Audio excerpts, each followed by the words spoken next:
Hey humans, it's Hannah. Welcome back to my channel, or if you're new here, I do videos on creepy and disturbing things.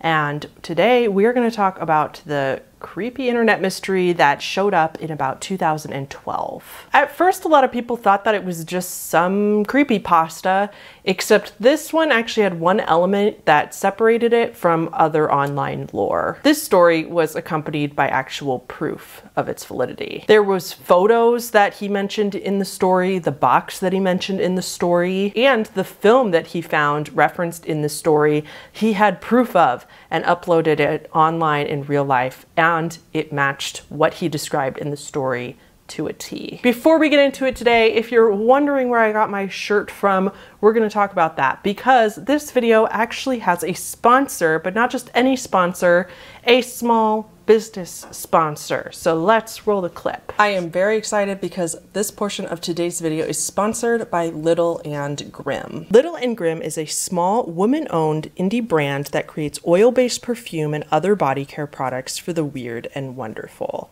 Their fragrances are inspired by cemeteries, ghost stories, folklore, and magic. So the first thing I want to show you is my t-shirt. How cute is that? It says, "Please do not embalm me. Thank you." That's just so me. The fabric is really soft and I know that I'm gonna wear it like all the time. But of course, the main event is like the soaps and the perfumes. So let me show you some of these. I'm gonna show you the soap first. This is soap, yes, I know. It looks like some sort of really cool aesthetic decoration. Look at the detail. It's like, it's soap. It's soap. Okay, so she sent me all of this stuff just in full disclosure, but I'm gonna sample a couple of the perfumes with you. The House Doesn't Want You, and these are what the bottles look like. She has a bigger size on her website as well. These were just so I could try out some of them, but she has this size too if you want just a little. And trust me, you just need a little bit because one drop of this would be like the perfect amount for, I mean, like 3 sprays of perfume, I'm pretty sure. It's super concentrated. Oh my gosh, it's kind of like walking into a little cabin in the woods and like the fire's already going and there's like blankets and pillows everywhere and it smells like the way something super autumny and cozy would smell when it's like really cold outside. Probably my favorite that she sent me is Little Red Dots, like blood. This one has cranberries, red apples, ripe oranges, pine, rum, cinnamon, sugar, and caramel. And this one is probably my favorite. Smells so good. I'm gonna put this one on. Ah, that one smells so good. That one reminds me of like walking in the middle. You know when you go to a haunted house or a haunted attraction and like not actually in the haunted attraction, but like they have the lane in the middle of the attractions where you can get food and hang out with your friends and take pictures with the characters and stuff. Like that's kind of what it reminds me of, is like walking into a big festive Halloween festivity. If you're interested in any of the products, or just go check out the website, go support a small business. And if you guys are watching this video, you actually get 10% off your first order. Just use the code Hannah in all caps, just the code Hannah for 10% off of your first order. Okay, let's get back into the video. Okay, back to our Bitterroot story. This, when it came out, actually did scare the crap out of a lot of people. The online debate around this footage commenced. Was it a hoax? Or did somebody really uncover a very old, very disturbing story that has been kept secret in the woods? We'll talk about that, but first we have to go over the story itself. I will include the photos that he saw and the film kind of as we go along so you can follow along as I'm reading the story. And the story's not especially long, so I thought we might as well just read the whole thing together. My name is Chad. I'm a student at a university in New York. I just moved to a studio apartment and needed some furniture. I found a guy on Craigslist that wanted to desperately get rid of his things at super cheap prices, so I went to check it out. He sold things in bulk to get rid of as much as possible. I bought a small table and it came with a bunch of other random things. Some of it I gave away and some I kept. An old wooden box caught my attention.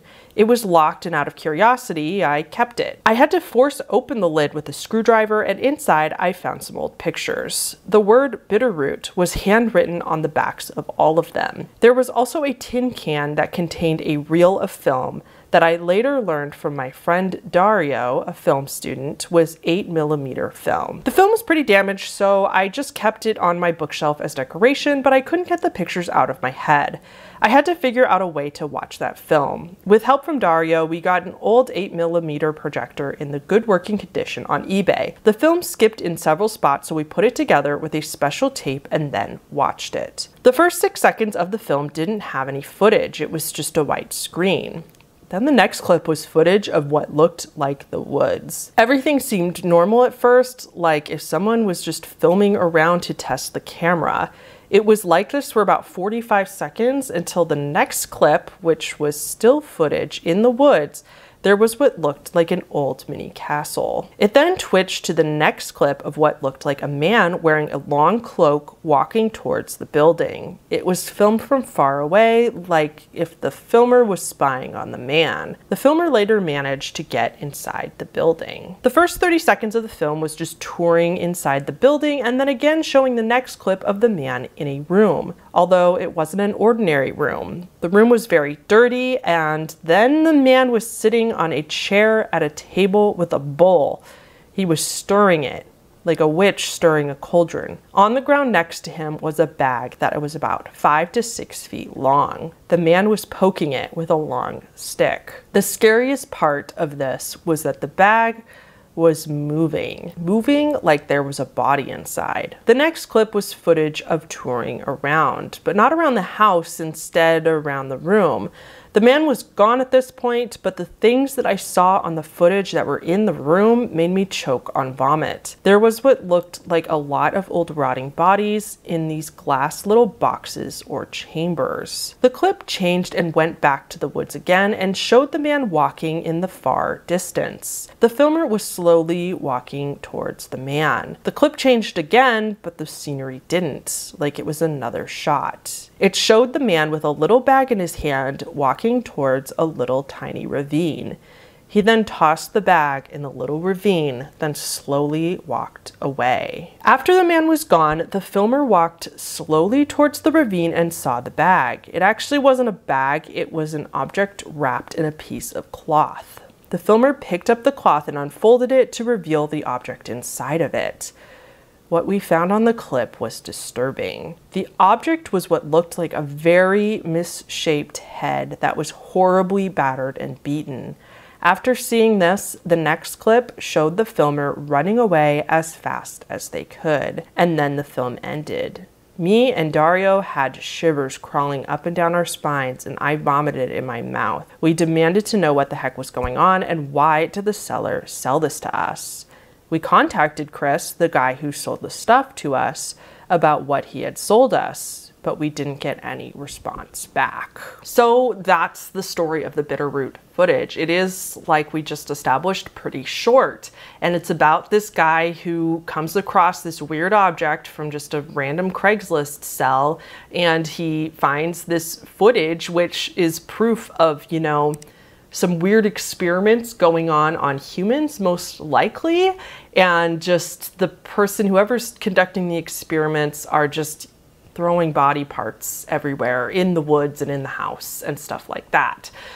Also, not really in the story, but what we see on the footage, what we probably think he's referring to when he says that some of the stuff in the house made us vomit, is like this giant looking baby thing in like a weird incubator, and we see it being like rolled in the footage. That's probably the highlight of the footage. I mean, the severed head, of course, is creepy, but the baby's probably the most mysterious part. Like, what the heck is going on here? Is that a human? Is that an alien? Why is it giant? Who knows? Well, luckily, this has since been solved. The author of this little story came forward in 2017, around 5 years after he had originally published it. I'll be super straightforward. I cannot really confirm the authenticity of this post on Reddit from the author. It does seem to be very real and convincing based on the details he knows and what he puts in the post. But his account has since been deleted, and there wasn't actually a lot of engagement with the post, which is surprising for such a big hoax. There wasn't a lot of questions, only one, I think one person commented on it, and that was pretty much it. it was really interesting that nobody seemed that interested, but that way he didn't really post any proof that he was actually the real person. Again, I'm pretty sure it is though. So in the post, he admits that it was just a story that he made up. It is in fact a hoax. It was inspired by the short story His Mouth Will Taste of Wormwood, which I read some of that short story that he was referring to. Let's just say it definitely has the same vibe, so that doesn't surprise me at all. The title Bitterroot was inspired by the word wormwood, an obsession with urban exploration, the apocalypse of St. John, amongst other things. He shot the footage in Bon Saint Jean in February 2012. Also known as the Camp du Bon Saint Jean. That's a former military camp near Bollé-Moselle in France. It was a prisoner camp in World War II, but it's completely abandoned today. So it made for the perfect, eerie, creepy, old place setup for his video. The baby incubator that we saw in the video was actually, he said in the film, was from a closed hospital. So not the baby itself, but the incubator it was in. The construction workers allowed a recycling company to come and get the stuff from the hospital, but the creator and a friend who had a van went to go get some of the items for their film. So the giant baby we see in the film, the bag that's twitching, and the severed head, he said is just all makeup and tricks. He said that he had a girlfriend at the time that was also into that kind of stuff, and she was also very artistic and very talented with props and makeup, so she helped him with all that. As some of you have probably already figured out, it was not filmed on 8mm film, and he confirmed this. He said this was actually what convinced most people from the original post that it was a hoax to begin with,